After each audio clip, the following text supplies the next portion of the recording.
Donc, c'est à vous. OK. Donc, honorables participants, honorables collègues, bonjour. Les Managri et la Propac sont ravis de vous accueillir aujourd'hui en tant que modérateur et animateur de la 19e session de formation organisée par la PAFO, avec bien sûr le soutien de ses partenaires. Les Managri sera représenté dans cette modération et animation par moi-même, Mohamed Bouanani, avec mon ami et collègue Nourdine Belkadi. Nous sommes tous de l'Union marocaine de l'agriculture. La PROPAG sera représentée par notre ami Mike Atangana. Au nom des modérateurs, je remercie chaleureusement la PAFO et ses partenaires pour les efforts déployés afin de mener à bien cette série de sessions de formation. Nous remercions également tous les participants qui ont pu nous réserver cette matinée de leur temps et nous leur demandons de participer activement afin d'enrichir le débat et de partager les expériences sur le thème que nous allons traiter ensemble, en l'occurrence les objectifs du développement durable en Afrique, qui n'est pas un thème nouveau, mais il a vu le jour en 2015, à l'occasion de l'Assemblée générale des Nations unies, lorsque les membres réunis à cette date se sont engagés sur les 17 objectifs de développement durable, dans le but, bien sûr, de rendre notre planète sans extrême pauvreté, sans inégalité ni injustice, et avec des problèmes de changement climatique bien résolus à l'horizon 2030. L'objectif de notre session d'aujourd'hui est de déterminer les défis, les solutions, les opportunités offertes par ces objectifs de développement durable à l'agriculture et de savoir comment l'agriculture peut jouer ou bien comment l'agriculture peut contribuer à atteindre ces objectifs et comment peut-on exploiter ces objectifs dans l'élaboration des plans d'action de nos organisations paysannes africaines. Mesdames et messieurs, je vous demande de vous présenter en ouvrant vos caméras lorsque vous entendez le nom de vos réseaux régionaux respectifs. Et je commence par appeler les membres d'ISACA. Ouvrez, s'il vous plaît, vos caméras, les membres d'ISACA. On doit attendre quand même la traduction.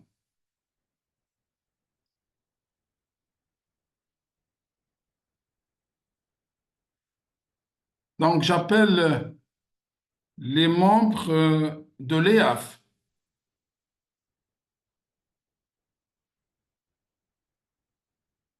Les membres de l'EAF, s'il vous plaît. Ouvrez vos caméras.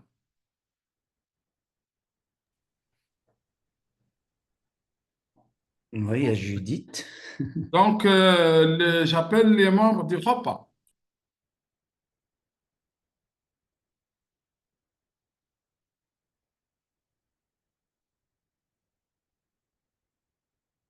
Bien, les membres de la PROPAC.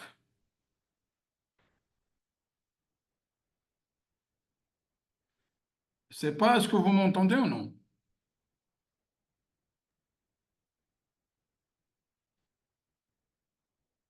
C'est le cas dit. Oui, oui, oui, Vous on vous m'entendez? entend Comprends, Mohamed. parfaitement. Oui, oui, parfaitement. Mais Bon, j'appelle les membres de la PROPAC. Ouvrez, s'il vous plaît, vos caméras. Donc, personne n'a pu si, ouvrir si. sa Il y caméra. a- Donc, j'appelle les collègues de l'Imnagri. Les collègues de l'Imnagri, ouvrez, s'il vous plaît, vos caméras. Bonjour. Et uniquement Sibel Khadi, Madame Rim, où est-elle? Où est Raja? Oui, Raja. Où est les autres collègues de l'Imnagri? Personne n'a pu ouvrir. Alors, je passe. Moi, je suis là. Ben, Voilà, bonjour. Sans oublier, bien sûr, le staff de notre organisation continentale, la PAFO, Zubairi, Madame Insaf. Donc, je passe. Ils sont là. Les représentants des partenaires ne sont pas parmi nous, malheureusement. Bien. Si vous permettez, avant de céder la parole à Mme Rim Ferchichi, CEO de l'Imnagri, et Dr Baba Fehmi, CEO de la PAFou, pour donner l'ouverture officielle de notre session, je vous rappelle, Mesdames et Messieurs, les règles de participation à cette session. Gardez s'il vous plaît les micros et les caméras en mode arrêt. Pour demander la parole, il faut lever la main en appuyant sur l'icône main en bas de l'écran. Si vous avez n'importe quelle remarque, n'hésitez pas à nous écrire sur le chat. Notez bien qu'il y aura une traduction simultanée. Vous pouvez y accéder en appuyant sur l'icône globe en bas de vos écrans. Mesdames et messieurs, la parole est à Madame Rim pour l'ouverture officielle maintenant de cette session. À vous la parole, Madame. Merci, Mohamed. Bonjour à toutes et à tous, mesdames et messieurs. Bienvenue à cette session dédiée aux objectifs de développement durable. Nous sommes réunis aujourd'hui pour discuter et explorer les moyens par lesquels nous pouvons tous contribuer à un avenir plus durable et équitable. Les ODD, adoptés par les Nations Unies en 2015, représentent un plan ambitieux pour éradiquer la pauvreté, protéger la planète et garantir la prospérité pour tous d'ici 2030. Chacun des 17 objectifs est interconnecté et nécessite une action collective et concertée. Durant cet atelier, nous aurons l'opportunité de nous entendre les uns et les autres en tant que leaders, membres et gestionnaires des organisations paysannes africaines pour partager les connaissances, les expériences et participer à des discussions enrichissantes et collaborer sous des solutions innovantes. Votre présence et votre engagement sont essentiels pour faire avancer ces objectifs et pour s'inspirer des actions concrètes dans nos communautés respectives. Je vous encourage à participer activement, à poser des questions et à partager vos idées. Ensemble, nous pouvons faire une différence significative, à contribuer au développement d'un continent africain meilleur pour les générations actuelles et futures. Merci à tous pour votre présence et votre engagement. Merci à la PAFO et à ses partenaires pour tous les efforts déployés. Je vous souhaite une session productive et inspirante. Merci. Merci, Madame Rim. Merci beaucoup. Je rappelle, Madame Rim est CEO de l'Imnagri. Je vous remercie beaucoup pour ce mot d'ouverture assez riche et assez encourageant. Merci, Mohamed. Donc, avant d'entamer la présentation sur les ODD par notre collègue M. Belkadi, je vous rappelle le reste des programmes de la session. Donc, on va passer tout de suite à la présentation de M. Belkadi qui va durer de 11h45 à 2h05.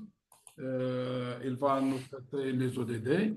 Et puis, la session de discussion qui sera modérée par notre ami Mike Atangana. Après, on va passer à deux présentations. L'une sera présentée par moi-même sur les titres de cas de l'implémentation des ODD par l'IPI. Moi, je vais traiter le cas du Maroc et il y a un autre collègue qui va s'occuper de celle du Cameroun.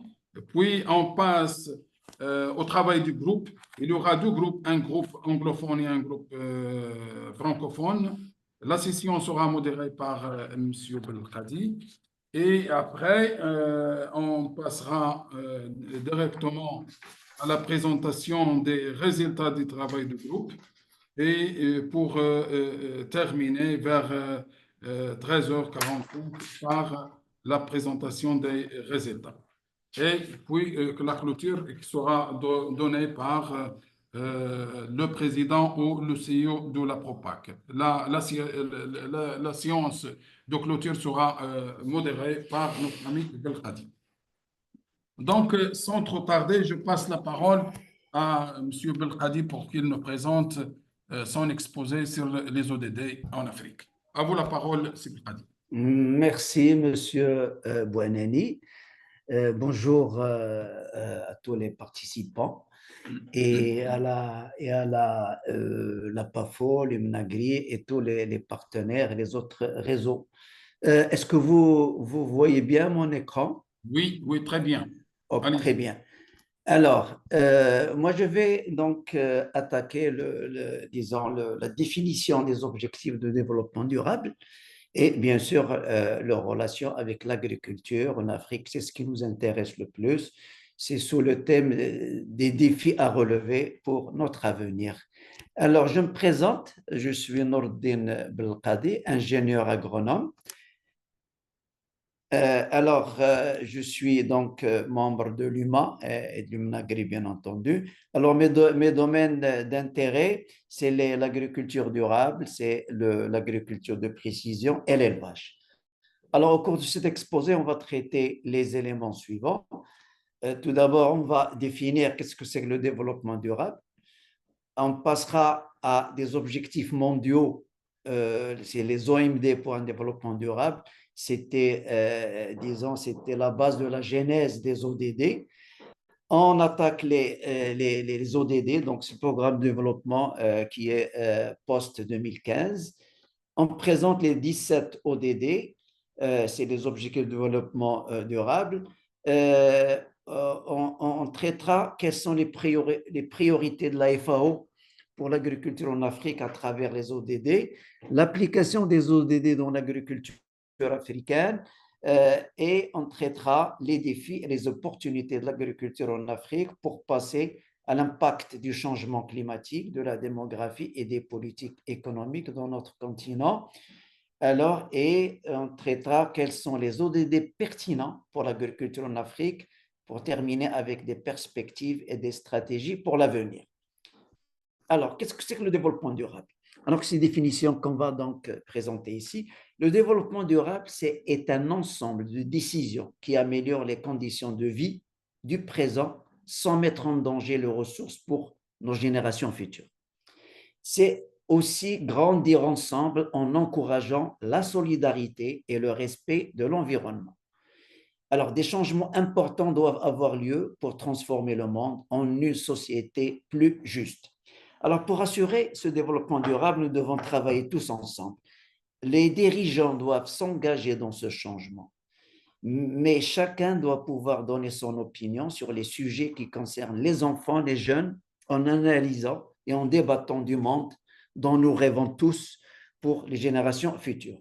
Chacun peut aussi mener des actions positives dans sa propre vie, par exemple en respectant les autres et la planète. Alors, les objectifs mondiaux, le 25 septembre 2015, en parallèle de la tenue de l'Assemblée générale des Nations unies, 193 dirigeants de la planète se sont engagés sur 17 objectifs mondiaux afin d'atteindre 3 super objectifs d'ici 2030. Alors, ces objectifs, les objectifs de développement, ils se basent d'abord sur des objectifs du millénaire, ce qu'on appelle les objectifs du millénaire, qui ont été définis en l'an 2000, et c'était contenu dans la déclaration appelée du millénaire, où il y avait à ce moment-là juste 8 objectifs.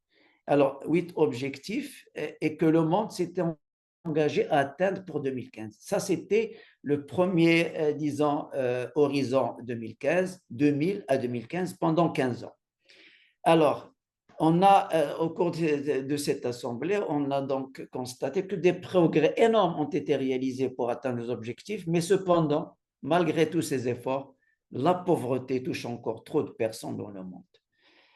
Alors, ce programme de développement qui est post-2015, c'est-à-dire 2015 à 2030, c'est les 15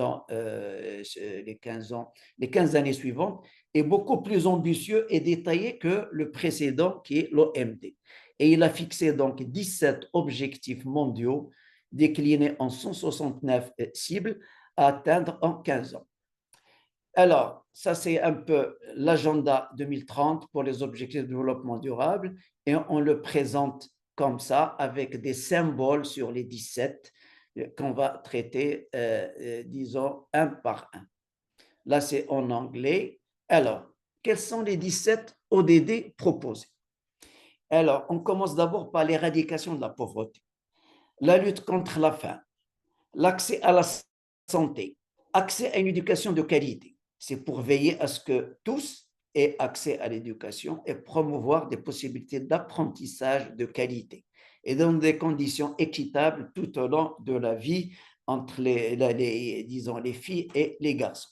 Il y a l'égalité entre les sexes, il y a l'accès à l'eau salubre et l'assainissement, il y a le recours aux énergies renouvelables, c'est, disons, garantir l'accès de tous à des services énergétiques, fiables, durables et renouvelables à un coût abordable. Le 8e objectif, c'est l'accès à des emplois décents et c'est pour promouvoir une croissance économique bien soutenue. 9e objectif, c'est l'innovation et l'infrastructure. Et là, c'est pour, disons, permettre aux petites entreprises de s'engager dans le développement et dans le respect de l'environnement. Il y a la réduction des inégalités. Il y a aussi le 11e objectif, c'est des villes et communautés durables. C'est créer des villes, des logements, des transports qui sont ouverts à tous, sûrs, mais résistants et surtout durables. Il y a une consommation responsable, alors là, pour instaurer des modes de consommation et éviter tout ce qui est gaspillage, déchets. Alors, il y a la lutte contre le changement climatique, et là, cet objectif, il est venu en 2015 parce que c'est là où on a senti un peu les effets négatifs des changements climatiques. Alors, 14e objectif, c'est la protection de la faune et de la flore aquatique. Il y a aussi la protection de la faune et de la flore terrestre. C'est pour préserver et restaurer les écosystèmes terrestres.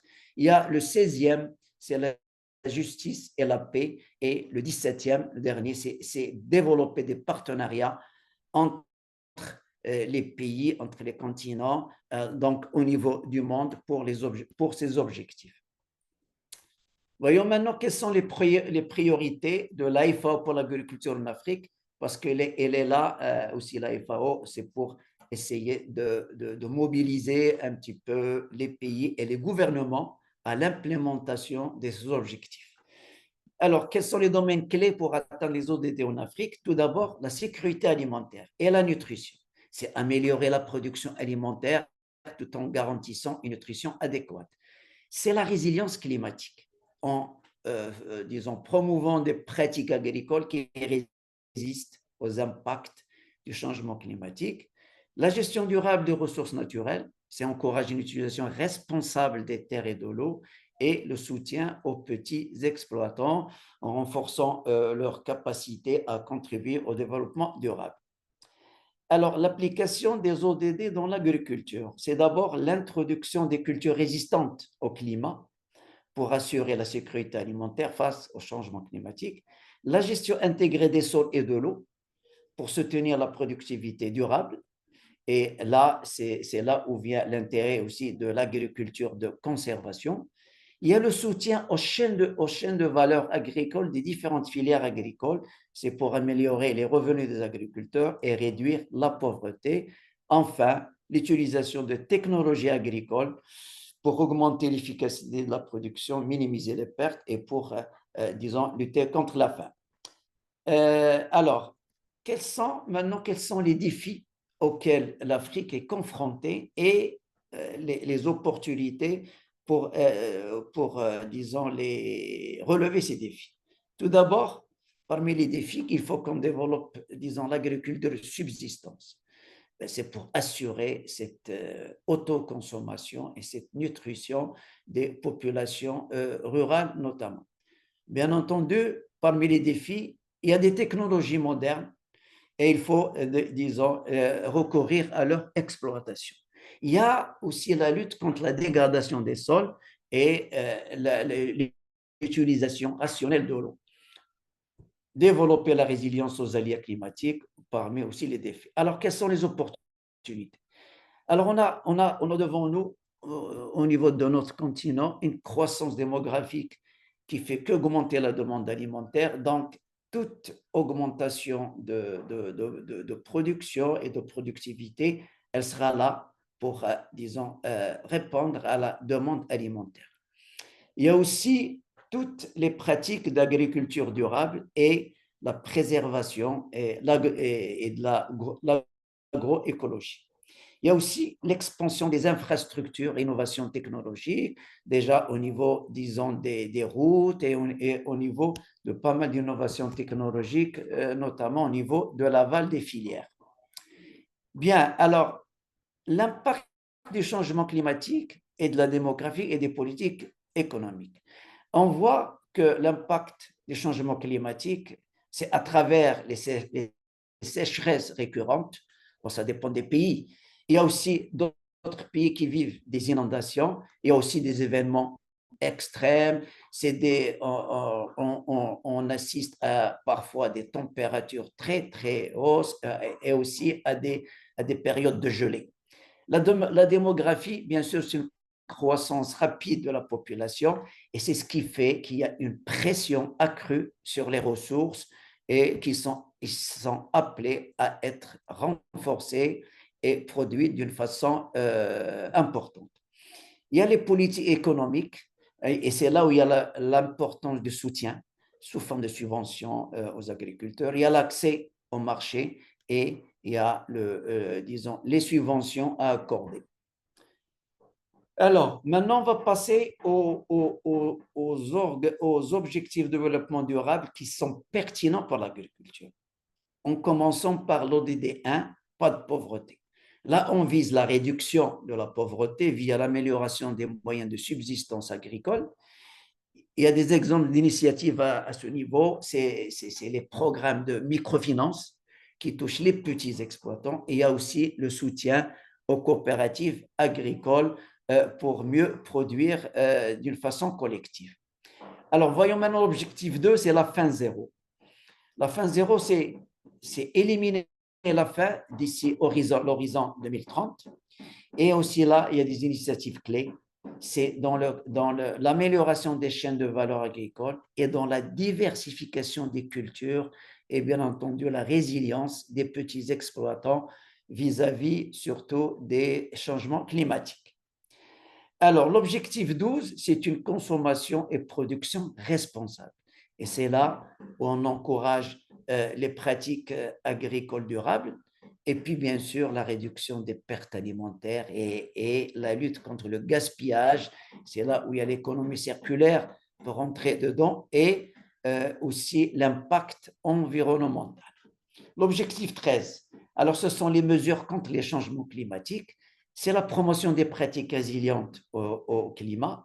C'est comme initiative clé pour cet objectif, c'est le recours à l'agriculture intelligente face au climat, la reforestation et la conservation des sols et des eaux.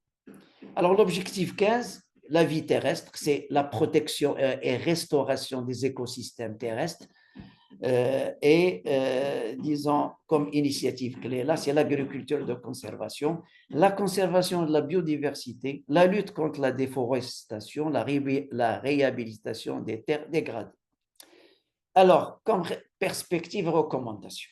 Donc, là, ça vient tout le temps dans nos plaidoyers, c'est le renforcement des capacités des agriculteurs.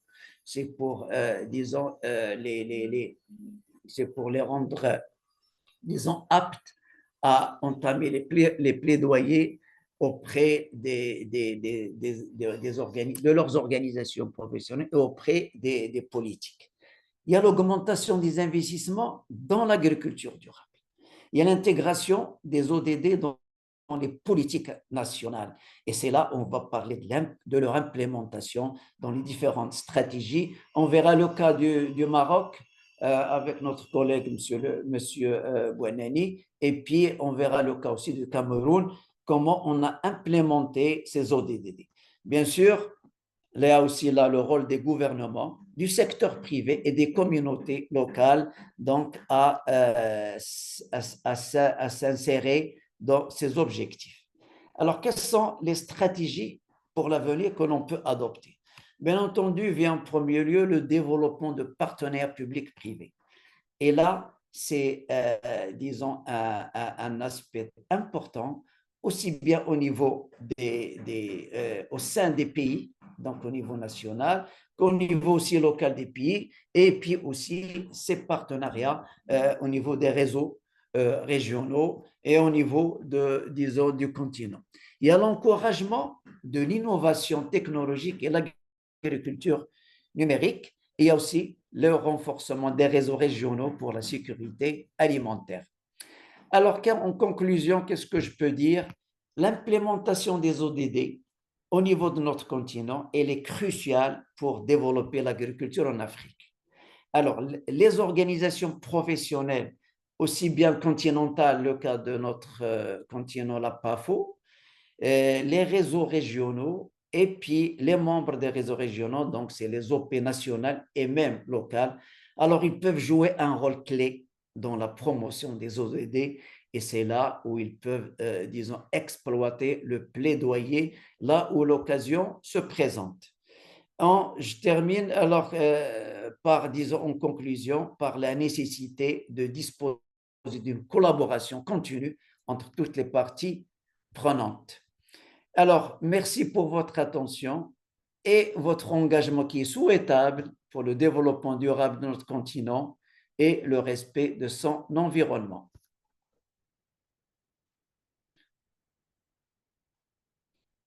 Oui, Monsieur Buonanni.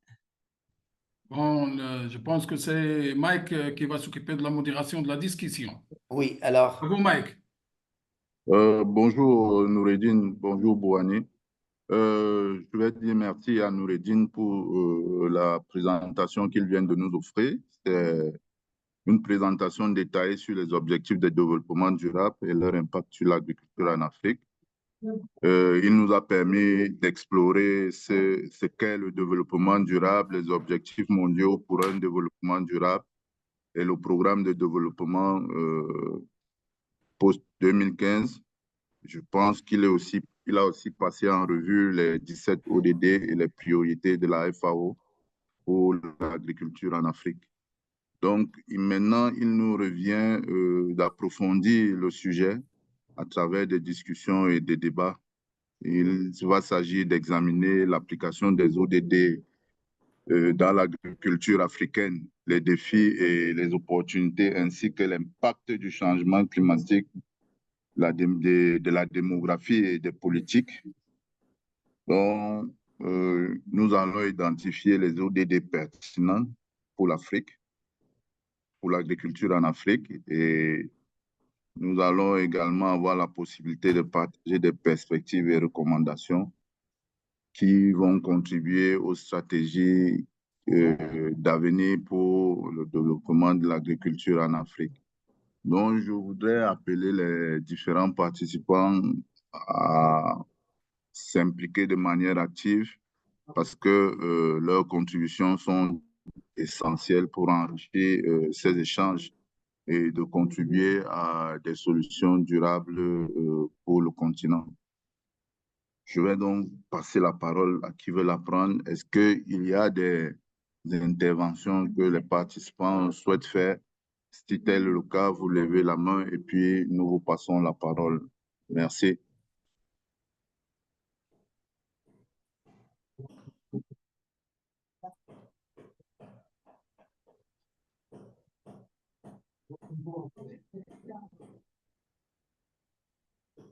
Allô?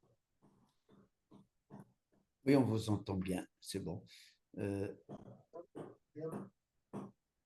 qu'il y a des questions sur le chat? Non. Il n'y a pas de questions. Donc, en attendant qu'il y ait des réactions, pour revenir à la présentation de Noureddine, il faut dire que les objectifs de développement durable sont un ensemble de 17. qui ont été adoptés par les Nations Unies en 2015 pour éradiquer la pauvreté, protéger la planète et garantir la prospérité pour tous, d'ici 2030. Est-ce qu'il y a des interventions?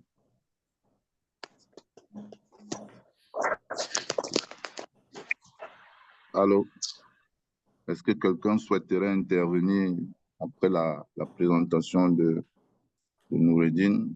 On va encore laisser quelques instants, puis nous pourrons passer à la suite. Et la suite prévoit l'implémentation des ODD dans les pays du Maroc, les cas spécifiques du Maroc et du Cameroun. La présentation du Maroc va se faire par Madame Bouanani, Monsieur Bouanani, excusez-moi. Et celle du Cameroun se fera par la CNUCAM, la Concertation nationale des organisations paysannes du Cameroun, par M. Abosolo, qui est chargé de projet en principe. Il n'est pas encore là, mais nous avons espoir qu'il va arriver. Oui, je t'écoute. Mike, j'avais levé la main, s'il te plaît. Ah, OK. Il y a aussi Judith qui a levé sa main. Merci beaucoup. OK. Merci, Mike, de m'avoir accordé la parole. Je remercie Monsieur Noureddine Belkani pour la présentation de sa thématique sur les différents objectifs de développement durable ODD les 17. Et j'ai été tellement flatté sur tout ce qu'il venait de dire, son tour d'horizon, mais je n'ai pas vu, lorsqu'il s'agissait de parler des pratiques innovantes qui doivent développer notre agriculture, je n'ai pas entendu parler de l'agroécologie, parce que l'agroécologie fait de sorte que nous protégeons les écosystèmes. Dans son déroulement, peut-être je me suis trompé, mais en parlant, je n'ai pas entendu parler de l'agroécologie. Il est souhaitable que nous pratiquions cette agriculture pour que nous puissions cultiver à long terme. Merci beaucoup pour l'instant et je veux réagir après. Je vous remercie. OK. Merci, Don Céleste, pour cette réaction. Don Céleste a parlé de l'importance de la pratique de l'agroécologie dans les ODD pour avoir une agriculture durable, l'importance de pratiquer l'agroécologie. Je pense aussi que nous sommes à Douala en ce moment, la Propac. Nous avons organisé deux événements, c'est-à-dire sur la DNUAF, qui est la décennie de l'agriculture familiale, et sur l'agroécologie en impliquant les jeunes. Ce sont des activités qui épousent, je vais dire, de manière concrète les ODD. Donc, je vais dire merci à Don. Est-ce qu'il y a une autre réaction?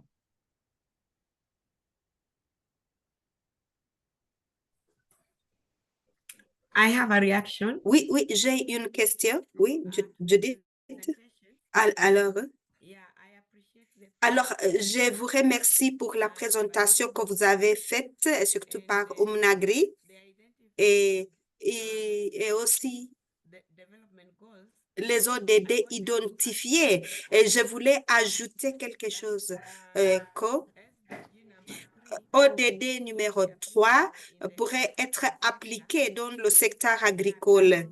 Oui, parce que l'agriculture contribue à la santé de nos communautés et surtout lorsque nous parlons de manutention post-récolte. Pourquoi? Parce que nous avons des problèmes à ce niveau, tels que l'impact des aflatoxines, et cela devrait être répondu dans le secteur agricole. Et à ce niveau, les agriculteurs et aussi les transformateurs sont capables d'identifier les aflatoxines et de les enlever et pour s'assurer que le processus de transformation n'ajoute pas d'autres choses qui seront contre la santé de nos communautés. Ça, c'est la première chose. Deuxième contribution, c'est que le secteur, comme mon collègue vient de dire, implique l'agriculture familiale et l'agriculture familiale couvre l'égalité genre, ODD numéro 5. Alors, ODD numéro 5 pourrait être applicable dans le secteur agricole. Alors, pour ceux qui offrent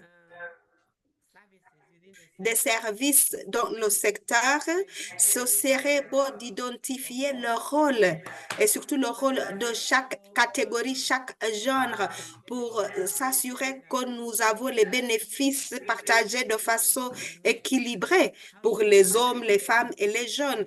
Comment toutes ces catégories pourraient bénéficier du secteur? La dernière chose par rapport à l'ODD numéro 17, nous ne sommes pas capables de travailler à part entière, sont des parties prenantes dans le secteur agricole et cela nous fournit d'une opportunité de faire le partenariat, des partenariats dans les chaînes de valeur différentes. Alors, chaque partie prenante de l'agriculture est reconnue et joue leur place, leur rôle et pour renforcer les bénéfices de l'agriculture et aussi la force que nous réalisons grâce au partenariat. Merci, merci beaucoup, c'est tout. Merci Judith Oui. pour ta contribution. Judith a parlé des ODD numéro 3 qui vise à assurer une vie saine et promouvoir le bien-être de tous à tous les âges. Donc, il s'agit de la santé animale, la santé végétale, la prévention de maladies. Oui. Elle a également parlé des OD numéro 5 qui vise à réaliser l'égalité des sexes et à autonomiser les femmes et les filles. Et pour elle, c'est important en Afrique car cet objectif est crucial pour le développement durable et la réduction des inégalités. Elle a aussi parlé des ODD numéro 17 en Afrique. Cet ODD vise à renforcer les partenariats mondiaux pour le développement durable en Afrique. C'est un objectif aussi tout aussi important pour mobiliser les ressources et les connaissances technologiques qui sont nécessaires pour atteindre ces ODD-là. Donc, notamment le renforcement des capacités, la coopération internationale, l'accès à la technologie, et puis on va parler de suivi et évaluation. C'est bon, c'est bon. Et puis, elle a conclu en disant qu'il est important d'identifier les différentes catégories, leur rôle dans la mise en œuvre de ces ODD.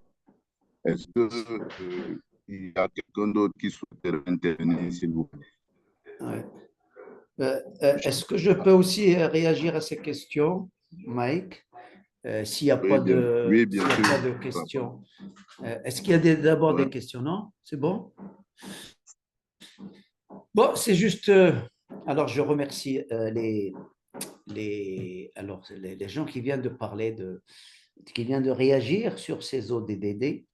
Ce qui veut dire qu'on est vraiment conscient, ça reflète leur conscience sur disons, l'importance et l'implémentation des ODD. En effet, lorsqu'on parle de développement de l'agroécologie et aussi de la bioécologie, ça fait partie, disons, de l'agriculture durable et l'agriculture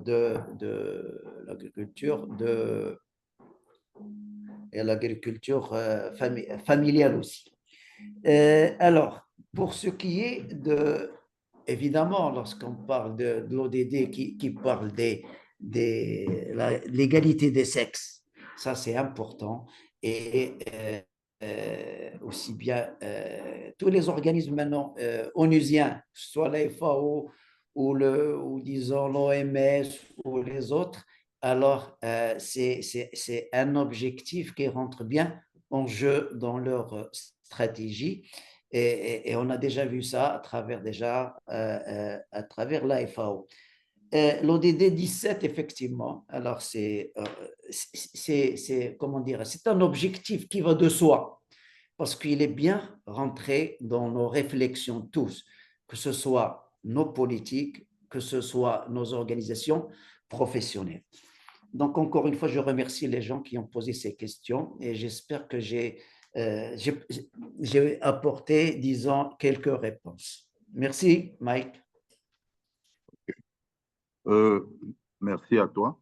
Je pense que nous avons enregistré les contributions des uns et des autres. Je voudrais demander une dernière fois s'il y a quelqu'un qui souhaiterait intervenir. Sinon, nous allons passer à la suite de l'agenda qui consiste notamment à l'implémentation des ODD par pays. Et nous avons proposé ici le cas du Maroc ainsi que celui du Cameroun. Donc, s'il n'y a pas d'autres propositions, d'autres recommandations ou alors d'autres commentaires, d'autres analyses, je vais passer la parole à M. Bouanani pour la présentation concernant le Maroc sur le cas spécifique des ODD. Merci. M. Bouanani. Merci, M. Mike, d'avoir corrigé Madame à Monsieur. C'est un grand monsieur avec Je sais que lequel tu es un grand parler. monsieur. C'est Mohamed.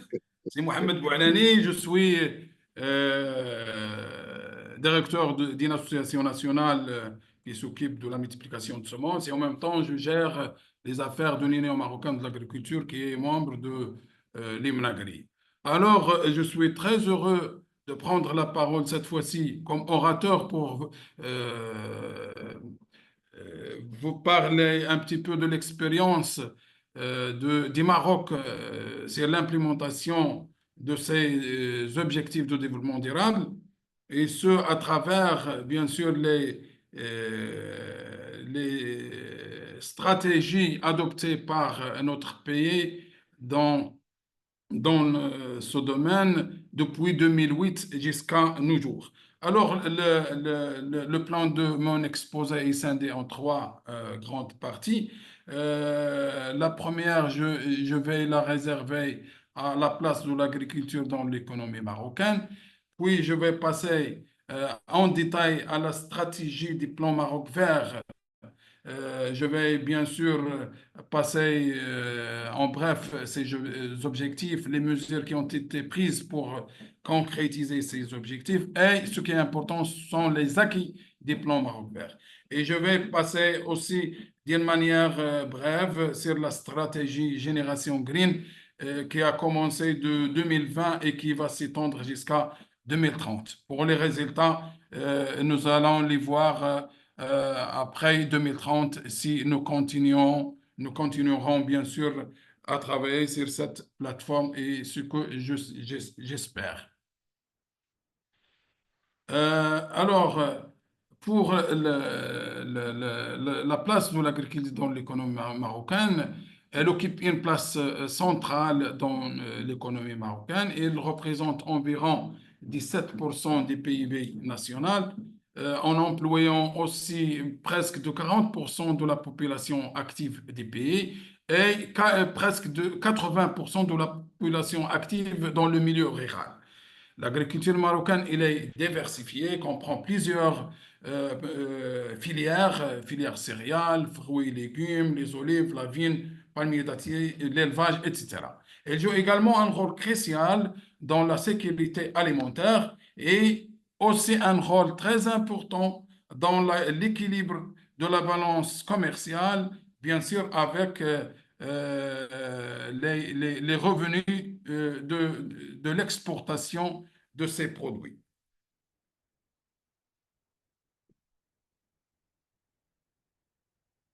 Bien. Cependant, cette agriculture, elle est confrontée à plusieurs contraintes et parmi ces contraintes, on cite les conditions climatiques.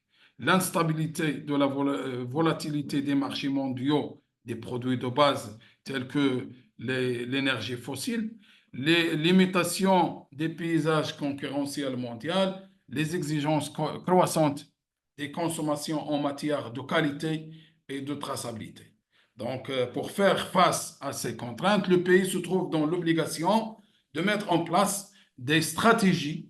Il a commencé tout d'abord par le plan Maroc vert en 2008 et la stratégie la stratégie Génération Green en 2020. Le but, c'est quoi? C'est moderniser le secteur, améliorer la productivité, éradiquer la pauvreté et l'inégalité et l'injustice. Et lorsqu'on parle de l'inégalité et l'injustice, ça va ici, l'objectif, c'est de régler cette problématique de l'inégalité entre les sexes et l'inclusion des jeunes et des femmes. Bien, un autre objectif, c'est rendre l'agriculture plus résiliente face au changement climatique et encourager l'investissement privé et promouvoir des pratiques agricoles durables. Le plan Maroc vert, comme je vous ai dit, c'est une stratégie agricole lancée en 2008 et qui a pris fin en 2020. L'objectif principal, c'est de transformer le secteur agricole en moteur de développement socio-économique pour le pays.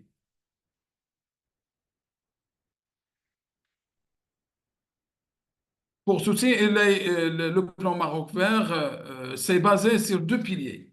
Le pilier 1, il s'intéressait à l'agriculture moderne à haute valeur ajoutée, tout en optant comme approche la filière, autour bien sûr de sa chaîne de valeur depuis l'amont jusqu'à l'aval. Et le développement de l'agro-industrie dans le but bien sûr, de valoriser les produits qui ont été auparavant exportés à leur état brut. Le pilier 2, il s'intéressait à l'agriculture solidaire pour les petits agriculteurs. Et ce, à travers, bien sûr, les projets de reconversion et d'intensification et aussi au développement local et l'inclusion sociale. Les principaux objectifs, je l'ai déjà cités, donc je pense aux fondements sur lesquels est basé ce plan Maroc vert. Premièrement, faire de l'agriculture le principal levier de croissance, adopter l'agrégation comme modèle d'organisation de l'agriculture, assurer le développement inclusif de l'agriculture marocaine, promouvoir l'investissement privé, adopter une approche contractuelle pour la réalisation des plans dans le cadre des partenariats privés-publics et pérenniser, bien sûr, pérenniser tout ce qui est développement et préparer la refonte des cadres sectoriels à travers, bien sûr, de nouvelles politiques de gestion de l'eau, à travers, bien sûr, la politique foncière et l'accompagnement et le suivi et évaluation et la recherche et le développement. Bon, plusieurs mesures ont été prises pour la concrétisation de ces fondements. Je cite les mesures réglementaires. Il y avait l'élaboration de 4500 textes, dont 20 lois. Et là, j'ai choisi les deux lois qui nous concernent en tant que professionnels, sont la loi sur l'interprofession agricole et la loi sur l'agrégation, comme modèle de développement. Les mesures institutionnelles, le gouvernement a créé un certain nombre d'offices et un certain nombre d'agences pour accompagner cette mutation qu'a subi l'agriculture marocaine. Donc, il y avait la création de l'Office national de sécurité sanitaire des produits alimentaires pour veiller sur l'application des lois et pour assurer la mission du contrôle de la qualité des produits alimentaires. Il y avait aussi la création de l'Office national du conseil agricole qui s'occupait des conseils techniques, la création de l'Agence de développement agricole pour promouvoir les investissements et faire le suivi et l'évaluation des différents projets dans le cadre des partenariats publics-privés. Il y avait aussi la création de l'Anzoa. Et ici, ça vient la notion de l'inclusion. L'inclusion, c'est-à-dire tous les facteurs, tous les participants dans l'agriculture seront, c'est-à-dire développés. On a oublié personne, même les zones marginales, les zones oisiennes et l'Arganier a pu avoir sa part du développement dans ce plan. La création et la reconnaissance de 19 interprofessions. Et là, c'est très important parce qu'il y avait la création d'une interprofession par filière. Et aussi, il y avait la signature des contrats-programmes entre le gouvernement et ces interprofessions. Bon, les acquis du plan Maroc vert, il y avait des impacts macroéconomiques, impacts sociaux, des impacts sur la durabilité et des impacts de la dynamique d'inclusion et de la petite et la moyenne agriculture. Bon, pour les impacts macroéconomiques, les acquis du plan Maroc vert sont clairs et nets. Il y avait le doublement de PIB agricole qui a passé de 65 millions de dirhams en 2007 à le double, c'est-à-dire environ 125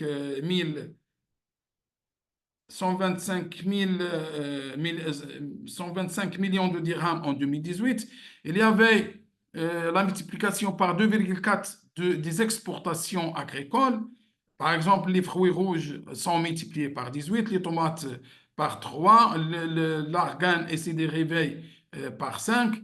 Il y avait l'investissement privé qui a généré 63 milliards de dirhams. C'est-à-dire, un dirham d'incitation a généré 2,3 dirhams d'investissement. Les impacts sociaux. Il y avait la création de 50 millions de journées de travail qui ont été créées. Et là, je pense que le nombre d'emplois dans le milieu agricole, agricole a augmenté de 50 millions de journées. Puis, le nombre de jours de travail par employé agricole, lui aussi, a connu une augmentation de 30%, en passant de 108 jours en 2007 à 139 jours en 2018. Et ça a permis, bien sûr, aux employés agricoles de générer plus de revenus. Pour la couverture des principaux produits de base, il y avait une augmentation de 50%. Alors, pour les céréales, on a passé de 60 à 70%. Pour les fruits, on a passé à 100%. Pour les viandes et le lait, aussi à 100%. Pour le sucre, à 47%. Les impacts de la durabilité. Pour la durabilité, il y avait une économie et une valorisation de 2 milliards de mètres cubes par année. Et là, c'est très important. Ceci, c'est le résultat des différents programmes et des différentes techniques d'irrigation. Pour les superficies équipées en goutte à goutte, ont augmenté de 160 000 hectares en 2008 à 585 000 en 2019. Notez bien que maintenant, actuellement, on est arrivé à 860 000 hectares irrigués. Pour les plantations, nous sommes à 450 000 hectares qui avaient été plantés.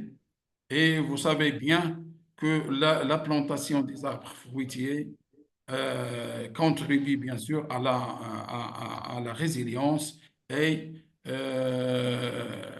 autre que la résilience, il participe bien sûr à la réduction des gaz à effet de serre. Pour l'impact sur la dynamique d'inclusion de la petite et moyenne agriculture, il s'agit là de 2,7 millions de bénéficiaires C'est grâce, bien sûr, à l'aménagement hydro-agricole, à la subvention des facteurs de production et à l'élargissement de la superficie assurée, bien sûr, avec d'autres techniques de développement telles que l'agrégation. Il y avait la subvention de la santé animale, l'amélioration génétique, le développement de l'agriculture solidaire et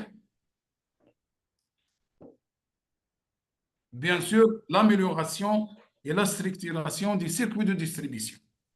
Notez bien qu'il y avait aussi la modernisation des abattoirs et l'accélération de la valorisation des différents produits agricoles marocains. Alors, pour ce qui est de la génération Green, qui a commencé en 2020 et va s'étendre jusqu'à 2030, elle s'est basée sur les acquis du plan Maroc Vert dans le but de mettre en place un modèle agricole durable en mettant bien sûr le focus sur les jeunes et sur l'agriculture, la petite agriculture, en se basant bien sûr sur deux fondements. Le premier donne la priorité à l'élément humain, le deuxième s'intéresse à la pérennité des développements agricoles. Pour ce qui est priorité à l'élément humain, il compte la création d'une nouvelle génération de classe moyenne, une nouvelle génération de jeunes entrepreneurs agricoles, une nouvelle génération d'organisations agricoles et une nouvelle génération de mécanismes d'accompagnement.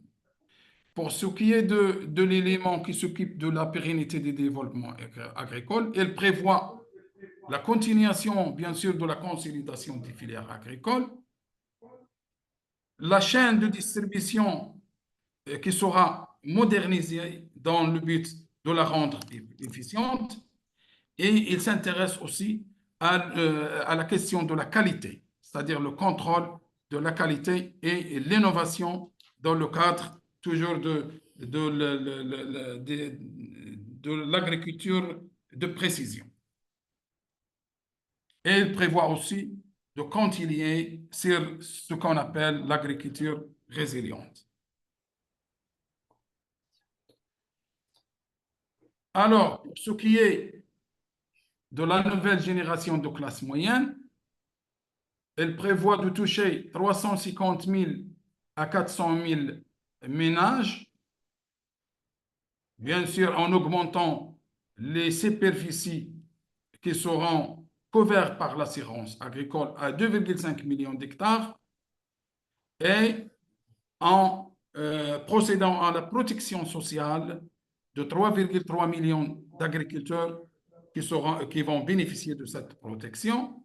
Et bien sûr, la réduction des écarts, de la différence entre le SMAC et le SMIC, entre le salaire minimum agricole garanti, pour encourager les employés agricoles à rester dans leur champ et de ne quitter pas vers les villes. Ceci, bien sûr, sera obtenu à travers l'incitation et l'amélioration des revenus. La création d'une nouvelle génération de jeunes entrepreneurs agricoles. Bien sûr, ceci sera le résultat de l'accompagnement, l'insertion de ces jeunes en leur offrant des débouchés générateurs de revenus, en mettant en leur disposition des terres agricoles valorisées à l'ordre de 1 million d'hectares et en les aidant à installer leurs projets et en les formant et en aidant aussi les gens qui ont des formations dans les services agricoles à implanter dans leur localité des petits ateliers tels que les mécaniciens, les soudeurs, etc.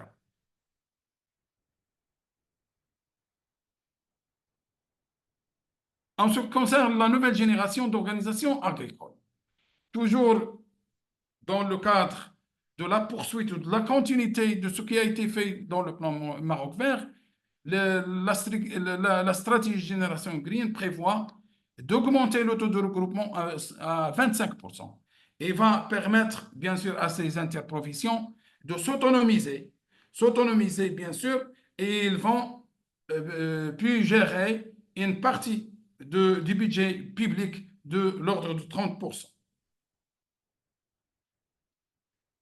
Pour ce qui est de la nouvelle génération, j'ai dit d'organisation, la nouvelle génération de mécanismes d'accompagnement. Le gouvernement prévoit de mettre à la disposition des agriculteurs 5000 conseillers agricoles, bien sûr en réformant l'Office national de conseil agricole et en donnant la possibilité aux conseillers privés de participer aux encadrements et à la vulgarisation de ces jeunes agriculteurs. Bien sûr, il prévoit la connexion aux services végétaux de 2 millions d'agriculteurs et elle prévoit aussi l'augmentation de 350 à 400 000 hectares qui seront dédiés à l'agriculture solidaire. En ce qui concerne l'élément qui s'intéresse à la pérennité du développement agricole, comme je vous ai dit, il s'intéresse au développement et à la consolidation des différentes filières. Il s'intéresse aussi au développement de la chaîne de distribution, au contrôle et qualité, etc. Donc, je passe à la consolidation des filières. Cette consolidation de filières prévoit l'augmentation de PIB de 200 000 à 250 000 millions de dirhams. Le rendement, il sera multiplié par 1,5 et les exportations aussi vont subir une augmentation de 50 à 60 millions de dirhams. Pour ce qui est de l'accélération de la valorisation des produits agricoles, dans le but de valoriser à peu près 60% des produits agricoles. Elle prévoit aussi l'émergence de nouvelles filières à potentiel telles que l'agriculture bio. Il y en a d'autres filières telles que les filières résilientes au changement climatique. Et là, je cite le harobier et aussi d'autres filières telles que le safran et les produits des terroirs. Pour la chaîne de distribution, la stratégie Génération Green prévoit la réforme des marchés de gros et a fixé un nombre de 12 marchés de gros qui seront modernisés. Elle prévoit aussi la réhabilitation des souks. Lorsque je parle des souks, je désigne les souks hebdomadaires. Les marchés. Il y aura aussi le renforcement des canaux de distribution.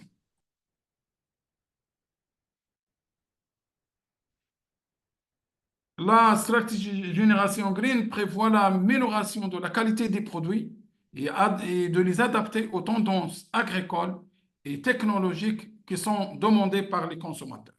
Et elle prévoit aussi l'utilisation de nouvelles variétés inscrites au catalogue officiel et dans la majorité de ces nouvelles variétés qui sont des variétés résilientes et des variétés qui s'adaptent avec la rareté de l'eau. Elle prévoit aussi l'investissement dans la recherche et le développement qui sera doublé et prévoit la modernisation des abattoirs et aussi le travail sur le contrôle effectif de la qualité qui sera multiplié par 2 et aussi l'identification des cheptels qui va toucher 100%. Pour l'agriculture résiliente et éco-efficiente, la stratégie prévoit d'investir dans l'efficacité hydrique et énergétique, bien sûr en poursuivant des programmes de mobilisation de l'économie d'eau et en, bien sûr, travaillant sur les énergies renouvelables telles que l'énergie solaire et l'énergie de biomasse. Et bien sûr, ils vont travailler aussi sur la diffusion des techniques de conservation des sols, telles que, par exemple, pour les céréales, je cite le semi-direct. Et comme ça, j'ai terminé ma présentation. Merci pour votre attention. Merci, merci à toi, Mohamed, pour cette présentation. Pour résumer un peu ce que Mohamed nous a présenté sur le cas d'étude du Maroc, en termes des objectifs de développement durable concernant l'agriculture. Donc, l'agriculture a une très grande importance dans l'économie marocaine. Elle joue un rôle crucial, elle contribue de manière significative au PIB et à l'emploi. Elle est également essentielle pour la sécurité alimentaire et le développement rural à travers son plan Maroc Vert, PMV, qui a pour objectif de moderniser et de diversifier l'agriculture, d'augmenter la productivité et les revenus des agriculteurs. Elle contribue également à promouvoir une agriculture durable et respectueuse de l'environnement. Et le Maroc a eu à prendre des mesures, c'est-à-dire qu'introduire les nouvelles technologies aux pratiques agricoles, un soutien financier et des techniques renforcées aux agriculteurs, et le développement, plus encore de développement pour les infrastructures rurales. Donc, et parmi les acquis du plan Maroc Vert, on peut noter l'amélioration de la productivité agricole, l'augmentation des exportations agricoles, le renforcement de la résilience des agriculteurs face au changement climatique. Et toute cette stratégie vise à consolider les acquis du programme du plan Maroc Vert et à promouvoir une agriculture plus inclusive et durable en mettant l'accent sur la jeunesse et les innovations technologiques. Je vais encore dire merci à Mohamed. Je propose que nous passions à la présentation de la CNOPCAM et au terme de celle-ci, les participants pourront poser les questions aux différents protagonistes. Donc, je vous suggère de les noter. Et puis, à la fin de la présentation de la CNOPCAM, nous pourrons poser ces questions. Merci. Je vais passer la parole au responsable de la CNOPCAM qui est avec moi, M. Barga Francis, pour la contribution de la CNOPCAM à l'atteinte des ODD des Nations Unies au Cameroun. Merci. Francis. Oui, merci, Monsieur Tsongi. Allô, j'espère que tout le monde me reçoit. On vous entend bien. OK, merci. Donc, je suis Francis Arnaud-Barga, comme l'a dit le modérateur tout à l'heure. Je suis personne ressource à la CNOPCAM, la Concertation nationale des organisations paysannes du Cameroun. Donc, merci pour l'honneur qui m'est donné de présenter les contributions, la contribution de la CNOPCAM dans l'atteinte des ODD. Donc, comme plan d'exposé, dans un premier temps, nous allons essayer de vous présenter la CNOPCAM.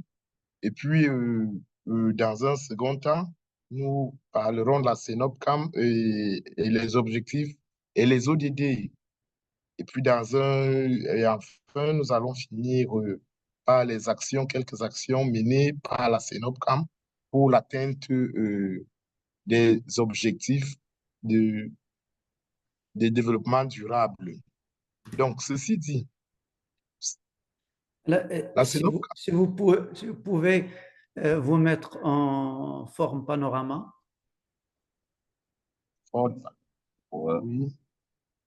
D'abord, votre fichier, il faut activer la modification pour qu'il qu'il soit donc mobile. Voilà. Merci. Oui, ça va, tout le monde?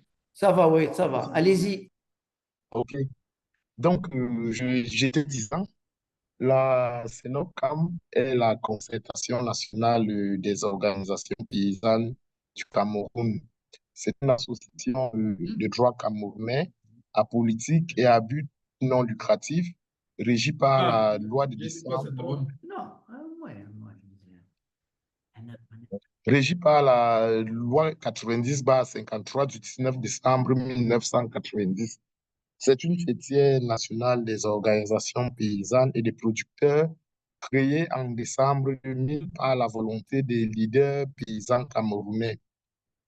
Elle jouit d'un statut juridique, d'une reconnaissance légale depuis le 12 juin 2001.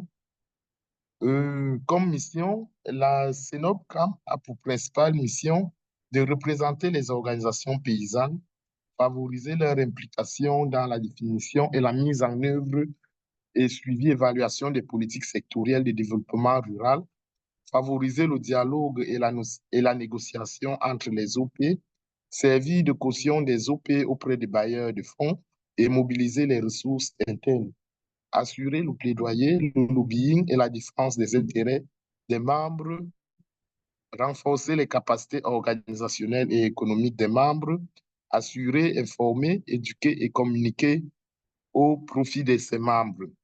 Comme s'agissant du membership, la CENOPCAM compte environ 57 327 membres individuels, à peu près 53% de femmes et 32% de jeunes, dont 9 555 exploitations familiales agricoles et 232 organisations de paysans de diverses natures et de divers niveaux. La CENOPCAM intègre des groupes sociaux tels que le Collège des jeunes ruraux, les minorités et le Collège des femmes rurales. Donc, voilà un peu une idée, un aperçu global de la CENOPCAM. Maintenant, la CENOPCAM par rapport et les ODD, nous pouvons dire ici que la CENOPCAM baigne littéralement dans les ODD de par sa vision qui est carrément à cheval sur les ODD et de par tous ses multiples partenariats directs et indirects avec l'État de la République du Cameroun, des institutions, organisations et PTF des niveaux aussi bien national que régional, continental et mondial. Donc, la vision de la CENOPCAM est celle de soutenir une agriculture familiale, entreprenante et dynamique qui assure la sécurité, la souveraineté alimentaire et nutritionnelle, la gestion durable des ressources naturelles, la préservation de l'environnement et de la biodiversité, en améliorant les conditions de vie et l'épanouissement des producteurs, des productrices et des populations rurales. Comme partenaire, la CENOPCAM a des multiples partenariats directs ou indirects à travers des participations aux programmes et projets initiés et financés par la République du Cameroun, les organismes sous-régionaux, à l'instar de la CAC, la CEMAC, les réseaux régionaux et continentaux d'organisations de producteurs dont elle est membre, notamment la PROPAC, la plateforme régionale des organisations paysannes d'Afrique centrale, la PAFO, la Pan-African Farmers Organization, des bailleurs de fonds et des PTF internationaux, à l'instar de l'ONU, ONU Femmes, l'Union africaine, la FAO, l'OFIDA, l'Union européenne, la Banque mondiale, la BAD, la coopération canadienne, More and Better, etc. Et qui ont tous souscrit et mettent en œuvre les 17 objectifs de développement durable définis dans le nouvel agenda mondial adopté par l'Assemblée générale des Nations unies, dont l'horizon temporel est fixé en 2030.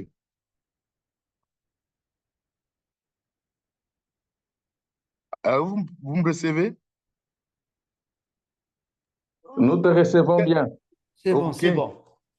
Oui, on Quelques t'entend. actions. Vous m'entendez très bien? Oui, très bien. Oui, oui, oui. Allez-y. OK. Valide, Donc, valide. pour présenter quelques actions de la CENOPCAM pour l'atteinte des objectifs de l'ONU. S'agissant de l'objectif numéro 1, pour rappeler, à titre de rappel, éliminer la pauvreté sous toutes ses formes,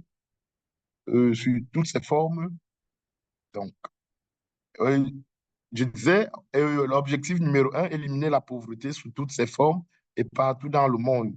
Donc, au niveau de la CENOPCAM, à travers des partenariats avec l'État camerounais dans le cadre des programmes et projets tels que AFOP pour la formation des jeunes, PA jeunes et le PDCVA, projet de développement des chaînes de valeur agricole, et à travers autres partenariats divers avec des réseaux de producteurs tels que la PAFO, la Pan-African Farmers Organization, je l'ai dit plus haut, la PROPAC, et des partenaires techniques et financiers, notamment le FIDA, dans le cadre des projets divers comme le PAOPA et le FAO4 ACP. La CENOPCAM a travaillé et continue de travailler à la création d'emplois décents pour les femmes et les jeunes dans le secteur rural à travers des formations en agribusiness, des formations techniques et des appuis divers à l'insertion socio-économique. Par des plaidoyers menés à l'endroit des décideurs de divers niveaux, la CENOPCAM travaille pour une protection sociale des petits producteurs en militant pour la reconnaissance du métier d'agriculteur et pour tout ce qui en suit. La CENOPCAM mène aussi des plaidoyers pour le relèvement du niveau de vie des populations rurales, vulnérables, ainsi que pour les minorités. S'agissant de l'objectif numéro 2 qui consiste en l'élimination de la faim, assurer la sécurité alimentaire, l'amélioration de la nutrition et la promotion de l'agriculture durable, la CENOPCAM promeut et œuvre pour l'autosuffisance et la souveraineté alimentaire au Cameroun en général et au sein des exploitations familiales agricoles en particulier pour une alimentation saine, ceci à travers certaines actions telles que des campagnes de sensibilisation, d'information et d'éducation sur les bonnes pratiques et techniques agricoles et agroalimentaires. Ma nourriture est africaine, je mange camerounais. Des formations des petits producteurs dans le but de l'accroissement et de la productivité, de la production et de la compétitivité de leurs produits agro-silvo, pastoraux et halieutiques. Des actions de plaidoyer divers pour l'accès des femmes et des jeunes ruraux à la terre, aux équipements et aux infrastructures de production et de commercialisation des produits de leurs exploitations. Ça, nous avons eu comme partenaire Land Coalition. La structuration des filières agro-pastorales et le renforcement des capacités des acteurs de ces filières. Actuellement, la CENOPCAM est en train d'œuvrer avec un projet du MINADER, le MINADER ici, qui est le ministère en charge de l'agriculture et du développement rural au Cameroun. S'agissant de l'objectif numéro 3, permettre à tous de vivre en bonne santé et promouvoir le bien-être de tous à tout âge. À ce niveau, la CENOPCAM, dans le cadre de ses activités en général et en particulier de ses divers partenariats, a fortement œuvré pour barrer la route à la pandémie du COVID-19 à travers des campagnes de sensibilisation, d'information et d'éducation sur les mesures barrières d'une part, et d'autre part à travers des appuis en matériel de production, de protection contre la contamination. S'agissant de l'objectif numéro 4, à savoir assurer l'accès de tous à une éducation de qualité, sur un pied d'égalité et promouvoir les possibilités d'apprentissage tout au long de la vie. Nous dirons ici que d'après l'Institut national de la statistique, l'analphabétisme touche encore au Cameroun environ 30% des femmes et 27% des hommes de la tranche d'âge de 15 à 49 ans. Pour pallier à cela, la CENOPCAM promeut et accompagne en milieu rural la création des centres d'alphabétisation. Il existe actuellement à la CENOPCAM un centre d'alphabétisation en Tui, dans la région du Centre, et un autre en création à Bertois, dans la région de l'Est. S'agissant de l'objectif numéro 5, parvenir à l'égalité des sexes et autonomiser toutes les femmes et filles, l'approche genre est de rigueur dans la vision et l'opérationnalisation des stratégies de la CENOPCAM, ceci à travers des actions telles que la recherche de l'équité entre les femmes et les hommes dans les domaines économiques et de l'emploi, le travail pour l'effectivité de la participation et de la représentativité des femmes dans la vie des organisations et la prise de décision, la recherche de l'accès équitable des filles et des garçons, des femmes et des hommes à l'éducation, à la formation et à l'information. Des actions pour favoriser l'autonomisation des femmes sont aussi mises en œuvre. S'agissant de l'objectif numéro 6, garantir l'accès de tous à l'eau et à l'assainissement et assurer une gestion durable des ressources en eau, nous dirons ici que la CENOPCAM a eu à mettre en œuvre dans la région du Centre, et plus précisément dans le département de la Meufou-Afamba, un projet d'investissement pour améliorer l'accès des populations à l'eau potable en milieu rural. Elle a eu dans ce cadre à doter les populations rurales de ce département d'une quarantaine de forages. La survenue de la pandémie Covid de 2019 a été pour les populations en général et pour les populations rurales en particulier une motivation à se laver les mains. Mais pour le faire convenablement, les populations devraient avoir de l'eau coulante, ce qui n'est pas une évidence pour les populations rurales qui ont bien heureusement reçu des appuis en récipient à robinet de la part de la CENOPCAM. En effet, le lavage des mains avec du savon et à l'eau coulante figure parmi les gestes barrières édictés par le gouvernement camerounais et l'OMS. Pour l'objectif numéro 7, garantir l'accès de tous à des services énergétiques fiables, durables et modernes. Pour la CENOPCAM, l'accès à l'énergie en milieu rural est l'une des conditions de développement des chaînes de valeur agro-pastorales au Cameroun pour créer la plus-value et pour créer des emplois durables. La CENOPCAM a déjà mené des plaidoyers pour l'électrification rurale à l'endroit de l'État du Cameroun. La CENOPCAM également milite pour la promotion de l'exploitation des énergies renouvelables disponibles en milieu rural. C'est le cas des campagnes de formation pratique qu'elle a initiées pour la construction des séchoirs solaires à convection naturelle sur la base des matériaux localement disponibles et accessibles aux petits producteurs. S'agissant de l'objectif numéro 8, promouvoir une croissance économique soutenue, partagée et durable, le plein emploi productif et un travail décent pour tous, nous dirons ici que la CENOPCAM contribue très activement à l'atteinte de cet objectif à travers les activités de son outil spécialisé au renforcement des capacités techniques et entrepreneuriales qu'est la CHAZAD d'un fou. Donc la CHAZAD, c'est la chaîne de solidarité d'appui aux actions de développement durable de la Meufou, qui forme et accompagne à l'insertion socio-professionnelle des exploitants et des entrepreneurs agro-pastoraux dans diverses chaînes de valeur de la foultitude de filières que regorge le Cameroun. Afrique en miniature, a-t-on l'habitude de dire. Ce travail se fait grâce au Centre de formation professionnelle des entrepreneurs et exploitants agro-pastoraux et ruraux de Fou, le CFPEAR. Cet outil contribue efficacement à la création des petites et moyennes entreprises agro-pastorales et alimentaires qui offrent aux jeunes et aux femmes des emplois décents à travers des projets et programmes tels que AFOP, PA Jeunes, PDCVA en partenariat avec l'État camerounais et à travers des initiatives propres de la CENOPCAM. S'agissant de l'objectif numéro 9, bâtir une infrastructure résiliente, promouvoir une industrialisation durable qui profite à tous et encourager l'innovation.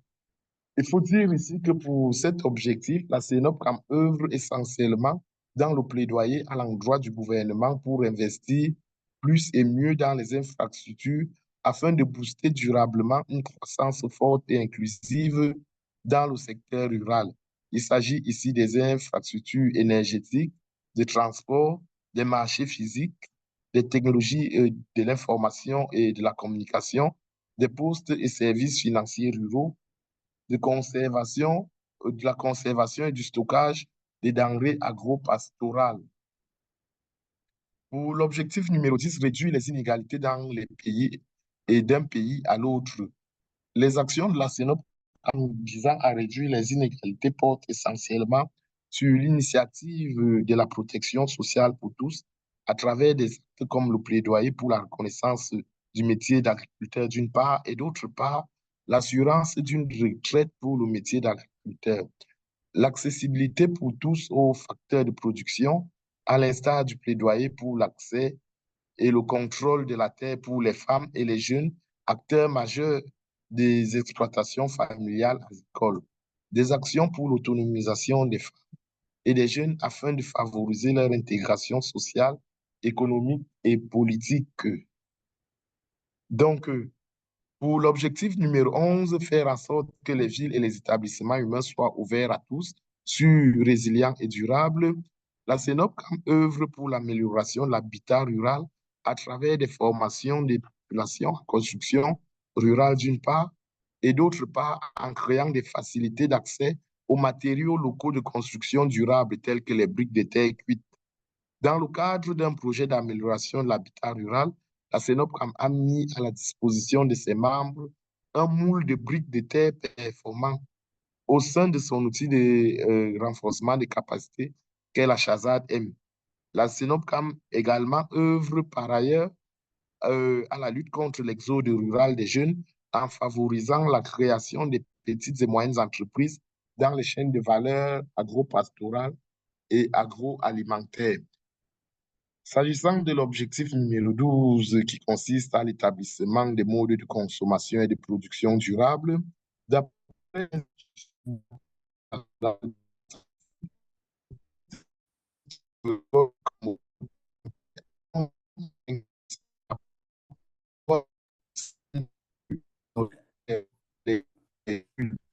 ainsi que les fruits et légumes. Donc, en plus des plaidoyers menés auprès de l'État camerounais pour l'octroi au milieu rural d'infrastructures pouvant faciliter la transformation, l'évacuation et la commercialisation des produits agricoles, la CENOPCAM promeut l'utilisation des énergies renouvelables à travers des transferts de technologies simples et agroécologiques et sur la base des matériaux locaux accessibles aux petits producteurs. S'agissant de l'objectif numéro 13, prendre d'urgence des mesures pour lutter contre les changements climatiques et leurs répercussions. Il faut dire ici qu'avec l'appui du NORAD et de la PROPAC, la CENOPCAM a eu à mener une étude genre sensible sur les impacts des changements climatiques sur l'agriculture familiale en général, sur les femmes rurales en particulier. Cette étude a permis à la CENOPCAM de recenser au Cameroun des investigations, mais aux exploitations familiales pour passer d'avoir un système de résilience face aux effets du changement climatique. La CENOPCAM également promeut l'agroécologique qui regorge de bonnes pratiques face aux effets néfastes des changements climatiques. À travers aussi son réseau de communication, la CENOPCAM partage hebdomadairement avec ses membres dans les 10 régions du Cameroun le bulletin météorologique de l'ONAC, qui est l'Office national pour les changements climatiques. Donc, voilà un peu présenter quelques actions menées au Cameroun en relation avec les objectifs de développement durable. Vous aurez toutes les autres actions par rapport au reste des objectifs dans l'exposé qui vous sera transmis directement par le modérateur. Je vous remercie. J'espère que je n'ai pas été assez très long. Merci, Francis. Pour être long, on sent que la CENOPCAM ainsi que au Maroc ont beaucoup d'activités concernant les ODD. Pour résumer un peu, en termes d'action principale, on va considérer le plaidoyer, le lobbying, le renforcement des capacités à travers des centres d'incubation, la gestion durable des ressources naturelles, c'est-à-dire qu'elle promeut les programmes de sensibilisation sur la conservation de la biodiversité et l'utilisation durable des terres, notamment à travers la campagne Je mange africain, qui bénéficie d'un appui technique et financier de l'organisation AFSA. Puis la promotion des droits fonciers des femmes, la facilitation de l'accès aux fonciers pour les jeunes agriculteurs et les femmes rurales. ainsi que des projets de développement sur le développement du poulet local avec les poules et l'AFTI. On peut retenir ces actions-là. Le programme prévoit Oui. oui, Oui, on passe. Oui, Monsieur Mike. oui, je vais te passer la parole parce que après, je pense que nous devons entrer dans les travaux de groupe. Les travaux de groupe. Merci, Donc, merci, Monsieur Mike. Merci, j'ai pas retenu le nom, le monsieur qui vient de nous présenter. Alors, c'est une aussi présentation excellente. Donc, comme vous l'avez constaté, on a eu deux cas, disons, d'école. Alors, le cas du Maroc, c'est surtout, c'est une nouvelle réflexion qui a pu mener à une nouvelle stratégie et on peut mettre là, disons, l'accent et l'intérêt au niveau des organisations professionnelles. Alors, c'est la création des interprofessions. Là, c'est quelque chose de très important et que le Maroc voudrait quand même essayer de développer, de diffuser au niveau des autres pays, parce que c'est là où il y a une certaine contractualisation avec les professionnels. Et lorsqu'on parle d'interprofession, il n'y a pas que les agriculteurs, disons les producteurs, mais aussi au niveau aval, il y a toute la partie valorisation, transformation et commercialisation. Il ne faut pas oublier que la commercialisation aussi, c'est un aspect important et qui constitue un goulot d'étranglement pour essayer de découler les produits agricoles et surtout à des prix rémunérateurs et pour améliorer les revenus. Bon, il y a aussi l'aspect de l'agrégation, les nouvelles institutions et disons, l'amélioration des marchés. Alors, le cas aussi du Cameroun, et c'est un cas aussi, je remercie l'orateur pour sa présentation parce qu'il a pu quand même, disons, prendre en compte tous les ODD. En fait, tous les ODD peuvent être impliqués dans nos stratégies, mais il y a des interconnexions en quelque sorte de ces ODD entre l'agriculture et d'autres départements ministériels. Alors, ça peut être déjà les départements de l'eau, les départements de la santé, de l'éducation, etc., etc. Donc, encore une fois, remercie les deux orateurs pour le cas du Maroc et pour le cas du Cameroun. J'espère que vous avez eu quand même des éléments importants pour pouvoir un petit peu rentrer dans les travaux de groupe. Et là, je vous invite à vous partager en deux groupes. On a un groupe francophone et un groupe anglophone. Et alors là, tout de suite, on va donc créer, disons, deux salles, une salle pour les anglophones et une salle pour les francophones, et on va essayer de traiter le thème qui est quel est le rôle des OP, c'est ce qui nous intéresse le plus dans l'implémentation de ces ODD dans leur stratégie de développement agricole des pays, en répondant à 6 questions. Alors, la première question, c'est quels sont les défis pour l'adoption des ODD? Alors, chaque pays donc, vit un certain nombre de défis. Alors, quelles sont les opportunités pour leur implémentation? Alors, quels sont les ODD qui sont pertinents et spécifiques à l'agriculture? L'autre question, c'est les solutions pour faciliter l'adoption des ODD en agriculture. Et pour terminer, avec avec les moyens à déployer par les OP et des stratégies à adopter par les OP. Donc, on aura une demi-heure. Je pense qu'on a une demi-heure. Alors, je vous demande, s'il vous plaît, dans chaque groupe de travail, de désigner donc un modérateur et un porteur qui va donc sur un fichier Word, s'il vous plaît, disons, écrire, disons, les idées pour chaque question, les idées, et on aura après donc à inviter ces rapporteurs à nous présenter en salle plénière quels sont les résultats. Monsieur Zouberi, est-ce que les salles sont déjà créées? Vous m'entendez? Oui, ils sont là. Ah, Ils sont là. ils sont là. Et les Ils questions, s'il vous plaît, il faut les mettre sur le chat. Comme ça, chaque rapporteur de groupe va les copier et les mettre dans un fichier Word sur lequel vous pouvez travailler. Est-ce que c'est clair?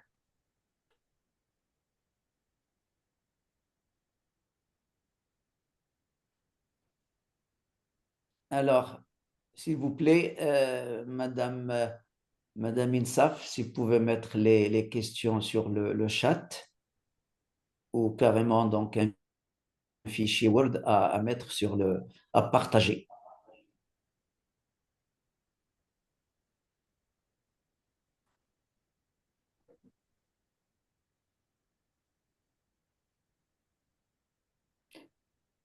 Alors, Monsieur Zouberi, c'est bon pour les salles?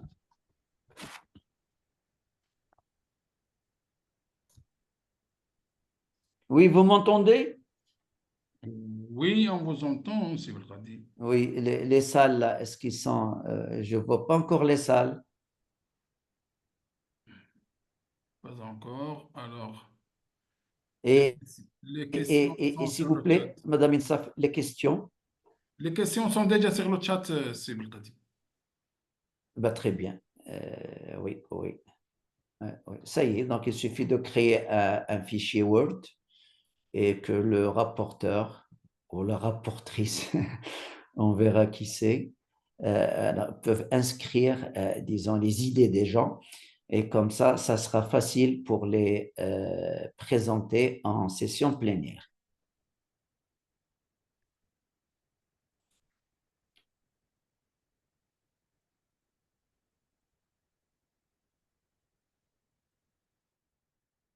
Oui, je crois Raja, elle avait demandé la parole.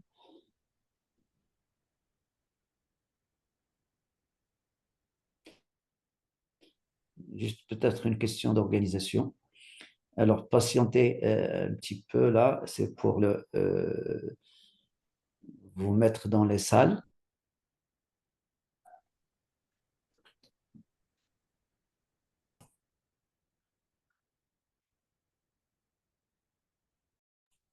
Oui, Monsieur Zouberi, essayez de me mettre dans les deux salles pour poursuivre un petit peu le déroulement des travaux de groupe. Monsieur Zouberi. C'est à vous de choisir où vous voulez aller, mais vous ne pouvez pas être dans deux salles à la fois. C'est juste pour voir. Et vous pouvez être dans la salle des anglophones. Comme ça. Pas de souci. Merci.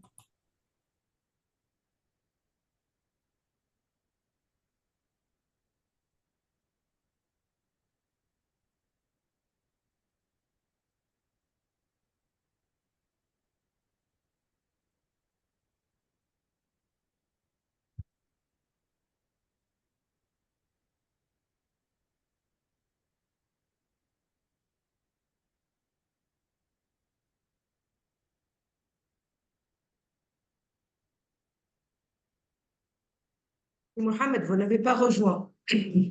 Vous m'avez envoyé avec le groupe anglophone. Attendez.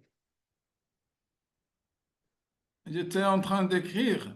Donc, envoyez-moi, s'il vous plaît, avec les francophones. C'est bon, acceptez. Acceptez et vous allez y être.